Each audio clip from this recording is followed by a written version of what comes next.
Now this is our second episode in South Australia, and what I'm trying to get through your guys' heads is that there is so much more to SA than what first meets the eye. Now this episode is a little different because we've come at the wrong time of year. It's freezing. I never wear pants and a hoodie, and I'm wearing both right now, so that probably gives you a little bit of an indication. And as always, we've got Penny, we've got Zeus, we've got Ree with us, and the big 79. It's an absolute nightmare, but I wouldn't have it any other way.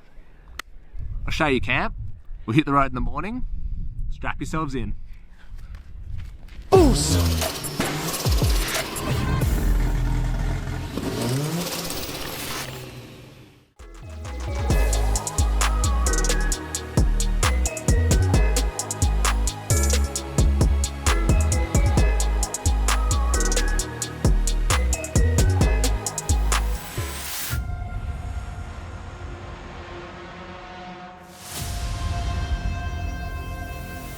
Okay, now before we dive into the really remote SA touring stuff, we're kicking things off here in Coffin Bay. Well, this isn't really Coffin Bay. We're about half an hour from Coffin Bay, but Coffin Bay is there, literally 100 meters over that water. But to get there, you got to drive all the way around onto this little peninsula. But the drive is well worth the fruits and the reward, because you're met with this stunning free camp right on the water. Tonight's going to be a chill one. I think we're just going to sit here, enjoy the sunset. You can see we've got some backpackers down there, but enjoy the sunset because it's absolutely beautiful.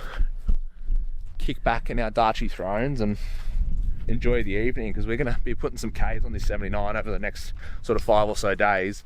We're about 7 hours away from the Flinders Ranges where we are here. And anyway, see you guys in the morning. We hit the road and we start this leg of the journey.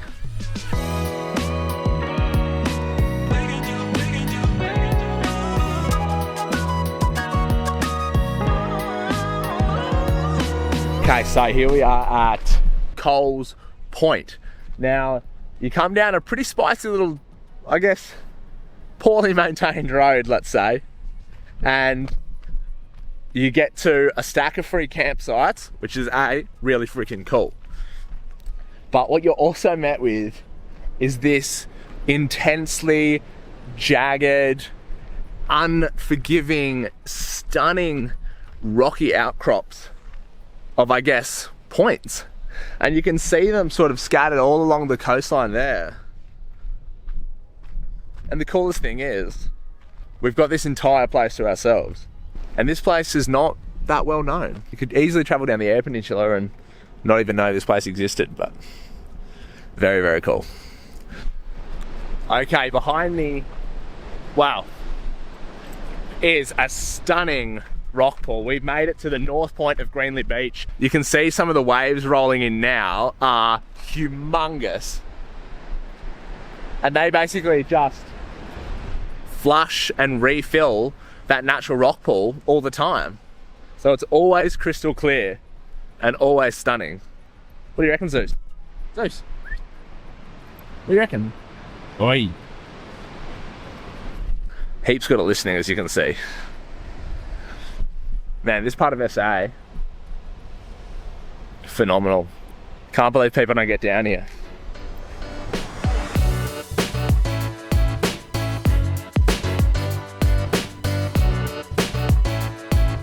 Okay. What have we learned when I say, I don't know if this is a good idea? Well, we're here on Picnic Beach, which from the entry track looked stunning.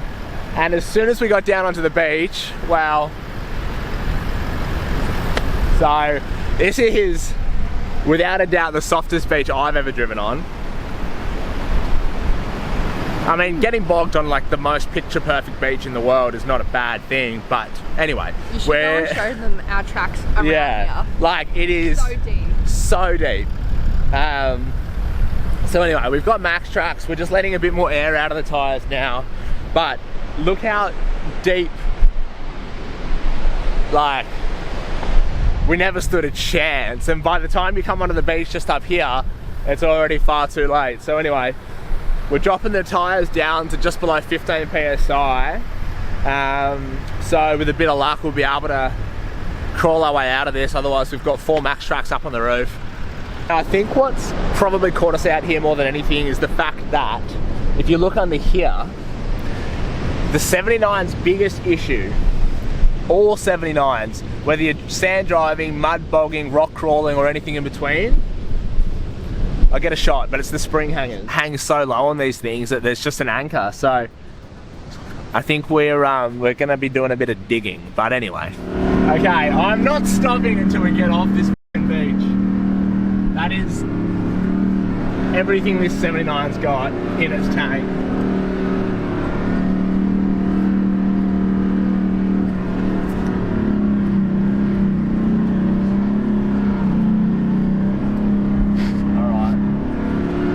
Momentum is our friend here. You just got to be careful when you've got corners because the tyres are so low. You don't want to knock one off the bead, but yeah, beautiful. Woo! Anyway, don't do like us. Air down before you hit the soft sand. Well, air down. Check the sand before you go. Check the sand. You know, we aired down a little bit. It wasn't enough. It caught us out. Thankfully, dropping down to 14 psi or so is what got us through that. But, oh, shout out to the Maxxis Razors. They just loved it. Yeah. Sand spraying everywhere. Anyway, shall we get away from this satanic beach? How beautiful. I know, it's nice and you're not bogged, hey?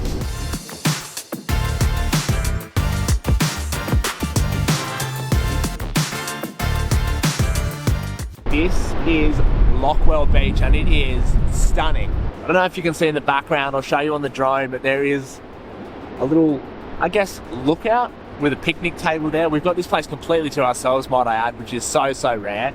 And there's also a 120-metre staircase that drops you down to this gorgeous little beach. We're going to get the dogs out of the car. It's going to be absolutely beautiful. We'll show you how special it is.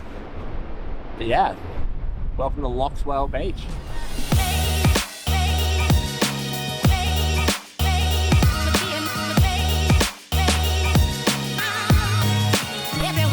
Well, this is Talia Cave and it is stunning. Like, the water is so clear. If this was summer, you'd be hard pressed not to be tempted to jump straight in there.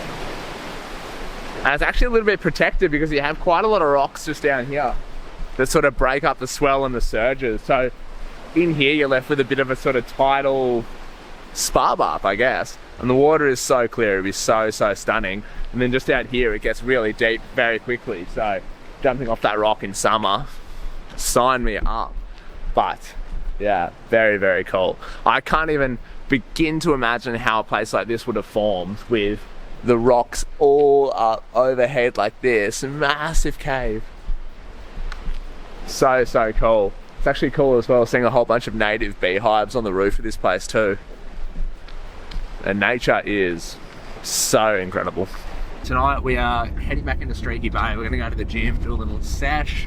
We're going to camp at the caravan park so we can shower, refill water, that kind of thing. Probably train again in the morning, and then tomorrow I think we're cruising up and out to Port Augusta before jetting up into the Flinders Ranges. So a lot of Ks to cover in the next couple of days, but it should be really cool. I think the Flinders Ranges has been a bucket list item for Rhea and I forever, so yeah. It's going to be very cool to do that. And when in SA, when in Rome, you got to go to the Flinders Ranges. So anyway, we're going to battle this horrifically corrugated road out of here and see you at camp. I know it's dark. Bear with me.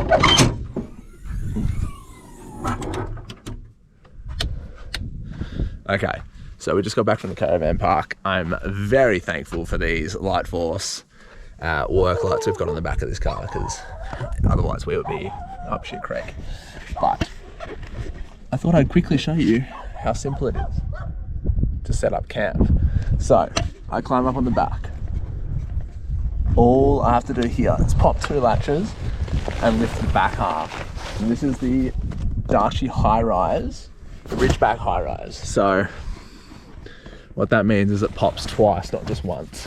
You can sleep in it with it just popped once, might I add, if you're feeling lazy, but we're not about that life.